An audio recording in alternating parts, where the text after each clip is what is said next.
एक बार फिर से बहुत बहुत स्वागत है आप सभी का आरडी एडुवर्ड एजुकेशनल यूट्यूब चैनल पर। जैसा कि मेरे पिछले सारे वीडियोस आपने देखे होंगे, ये सारे वीडियोस आपको नवोदय विद्यालय की प्रवेश परीक्षा की तैयारी को लेकर आपके सामने आए हुए हैं। उसी क्रम में मैं ये आज हिंदी का गद्यांश का जो प्रश्न बनता है आपके नवोदय की प्रवेश परीक्षा में, वो किस तरह से प्रश्न बनता है और किस तरह से हमें उसको हल करना होता है, वो आज हम आपके सामने लेकर आए, जैसा आपको स्क्रीन पर दिखाई दे रहा है। तो मैं आपको पहले ये बता दूं कि नवोदय की प्रवेश परीक्षा में जो एक भाग मैंने पहले भी बताया है, फिर दोहरा देता हूं एक बार। मानसिक योग्यता का होता है, एक अर्थमेटिक यानी अंकगणित होता है और एक भाषा का होता है, जिसमें हिंदी या इंग्लिश जो भी आपने चयन की है वो होगी। तो आज हम आपको हिंदी भाषा में जो पैराग्राफ बनता है यानी अनुच्छेद लिखा हुआ आएगा, आपको उस अनुच्छेद को पढ़कर आपको उसमें से प्रश्न पूछा जाएगा जिसका उत्तर देना होता है। वह अनुच्छेद अपठित होता है, यानी आपने कहीं पढ़ा नहीं होगा, मतलब किसी मैगजीन से लिया जा सकता है, किसी न्यूज़पेपर से लिया जा सकता है, या कहीं भी कोई कहानी है वहां से एक आपको खंड ले लिया जाएगा जिसको हम गद्यांश बोलते हैं। उसको अच्छे से पढ़ना होगा। उस गद्यांश में से आपसे 5 प्रश्न पूछे जाएंगे। उन प्रश्नों को आप गद्यांश में से देखकर उत्तर दे सकते हैं, उस या गद्यांश में अगर उनका उत्तर नहीं है तो उस गद्यांश से ही संबंधित कहीं ना कहीं रहेगा, इसलिए उस गद्यांश को ध्यानपूर्वक पढ़ना होता है हम सभी लोगों को। एक बात ध्यान से नोट कर लें, उसको पढ़ने में अधिक समय नहीं लगाना है, क्योंकि हमें समय की भी बचत करनी है अपने, जिससे हमें बाकी पेपर के क्वेश्चन हम सॉल्व कर सकें। तो आइए हम पहले इस गद्यांश को पढ़ते हैं, उसमें किस तरह से प्रश्न पूछते हैं उनका हम उत्तर देते हैं। देखिए या ध्यान से देखिए, ये आपके सामने एक गद्यांश है। इसमें पूछा गया है, यह उसकी पहली यात्रा थी। यह उसकी पहली यात्रा थी। इस सफर के लिए उसने कितनी सावधानी और कठिनाई से योजना बनाई थी। यानी ये पहली यात्रा के लिए उसने बहुत ही कठिनाई से योजना बनाई थी कि कैसे यात्रा करनी है। इसके लिए उसे छोटी छोटी जो रेजगारी भी हाथ लगी इकट्ठी करनी पड़ी, यानी उसने अब जो भी धन इकट्ठा किया है उसके लिए, चाहे छोटे रेजगारी के रूप में हो या रुपए के रूप में, वो सब इकट्ठे किए जिससे वो यात्रा कर सके। उसे अपनी कितनी इच्छाओं को दबाना पड़ा, यानी उसके मन में जितनी अभिलाषाएं थी, जितनी भी इच्छाएं थी, उनको उसने दबाया। किस लिए? कि हम यात्रा कर सकें, इन पैसों को किसी अन्य जगह खर्च ना करें। जैसे कि वह मीठी गोलियां नहीं खरीदेगी, खिलौने गुब्बारे कुछ भी नहीं लेगी। कितनी इच्छाओं को दबाया उसने कि यात्रा कर सके।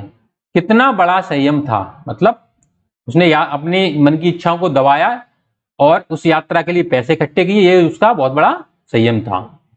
और फिर विशेष रूप से उस दिन जब जेब में पैसे होते हुए भी गांव के मेले में गोल गोल घूमने वाले झूले पर बैठने को उसका कितना जी चाह रहा था। जी चाह रहा था मतलब उसका मन था कि झूले पर झूलूं, और उसके पास पैसे भी थे, लेकिन उनको भी, उस इच्छा को भी उसने दबा लिया।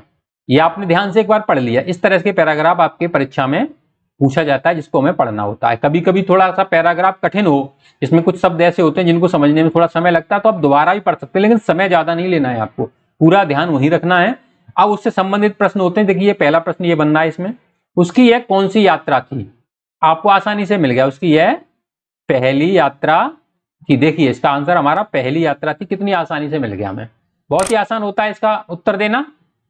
आपको केवल पैराग्राफ ध्यान से पढ़ना है, आपके जो प्रश्न में पूछा गया उत्तर उसी में छुपा होता है। जैसा कि आपको ये पहला वाला आपको मिल गया, ठीक है, पहला आंसर आपको इसी में मिल गया, ठीक है।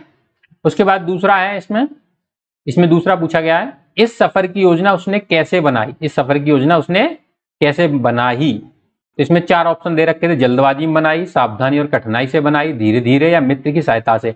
वैसे तो आपको पैराग्राफ में मिल ही जाएगा, परंतु आपने पैराग्राफ पढ़ा होगा तो आपको याद होगा सावधानी और कठिनाई से, यहाँ कहीं मिल रहा होगा आपको। देखिए इसके लिए छोटी छोटी रेज, यहाँ देखो उसने कितनी सावधानी, और ये देखिए ये आपको सावधानी और कठिनाई से उसने, ये आपका दूसरा आंसर हो गया, ठीक है, ये आपका दूसरा आ गया।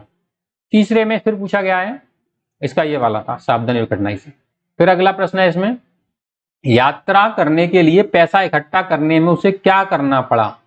उसको जो यात्रा करनी थी उसके लिए धन एकत्र किया, यानी पैसा इकट्ठा किया, उसके लिए उसे क्या करना पड़ा। अपनी इच्छाएं दबाई, मीठी गोलियां नहीं ली, खिलौने गुब्बारे नहीं लिए, उपरोक्त सभी कार्य। तो इसमें देखिए उसमें क्या क्या है, देखिए यहाँ पढ़िए। उसे अपनी कितनी इच्छाओं को दबाना पड़ा, मीठी गोलियां नहीं खरीदी, खिलौने गुब्बारे कुछ भी नहीं, यानी तीनों ही चीज दे रखी हैं। इच्छाएं भी दबाई, देखिए इसमें इच्छाएं भी दबाई, मीठी गोलियां भी नहीं खरीदी, खिलौने गुब्बारे भी नहीं, कुछ भी नहीं खरीदा। यानी इसमें क्या है ये सारी चीज दे रखी है। इसका आंसर है उपरोक्त सभी। इसका आंसर क्या है? उपरोक्त सभी कार्य। यानी उपरोक्त सभी कार्य उसने किए कि उसको ये यात्रा, उसने अच्छे से यात्रा हो जाए उसके लिए उसने क्या किया? अपनी इच्छाओं को दबाया, मीठी गोलियां भी नहीं खरीदी, खिलौने गुब्बारे आदि कुछ भी नहीं लिया। यानी उपरोक्त सभी, यानी तीनों चीजें उसने की। इसलिए इसका चौथा आंसर सही कि सभी चीजें उसने ऐसा सभी कार्य किए। अगला प्रश्न है 149, यानी वैसे तो इसका क्रम है आपका चौथा, परंतु ये मैंने बुक से लिया तो उसमें प्रश्न संख्या 149 है। तो इसमें देखिए, अपनी इच्छाओं पर नियंत्रण रखना क्या कहलाता है? वैसे तो इसमें आपको आंसर मिल गया। इसमें क्या है, कितना बड़ा संयम था ये इच्छाओं को दबाना। इच्छाओं को दबाना पड़ा, मीठी गोलियां नहीं खरीदी, कुछ भी नहीं लेगी, कितना बड़ा संयम था। वैसे तो इसमें ऑप्शन में आपको दे रखा है संयम, परंतु अगर कभी कभी इसमें ऐसा होता है कि इसमें इस तरह का ऑप्शन ना दे, यानी आपके गद्यांश में ये संयम, अहंकार, ईर्ष्या ना मौजूद हो तो इसमें पूछ लिया जाता है कि इच्छाओं को नियंत्रण रखना क्या कहलाता है। तो आपको ये अपने IQ लेवल से, अपने आत्मज्ञान से भी आपको पता करके बताना पड़ता है कि इसका उत्तर क्या होगा।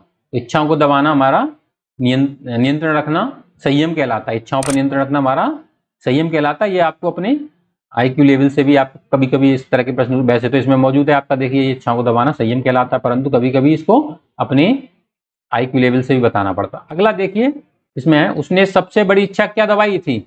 आइसक्रीम ना खाने की, झूले पर बैठने की, गुब्बारा खरीदने की, या इनमें से कोई नहीं।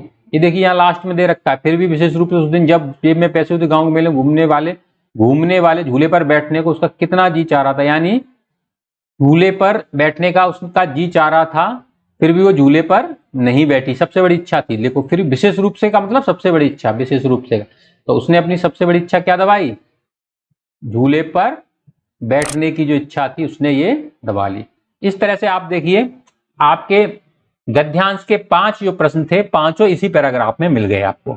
बहुत ही आसानी से आपको ये आंसर आपको मिल गए। और ये आपके जितने 1.25 यानी 1.25 नंबर का एक प्रश्न होता है, यानी 5 प्रश्नों में आपने जो भी अपने अंक अर्जित किए 100% आपके अंक इसमें हो जाएंगे। सिर्फ आपको पैराग्राफ अच्छे से पढ़ना और आपका उत्तर उसी में मिल गया। आपको कोई फॉर्मूला याद नहीं करना पड़ा, किसी तरह का कोई आपको इसमें सूत्र नहीं लगा है, किसी तरह से आपको कोई चीज याद नहीं करनी पड़ी, सब कुछ इसी में मिल गया। ये अपठित गद्यांश होता है, इसको केवल समझना होता है। इस तरह से आपके 4 प्रश्न आपकी परीक्षा में आने वाले हैं।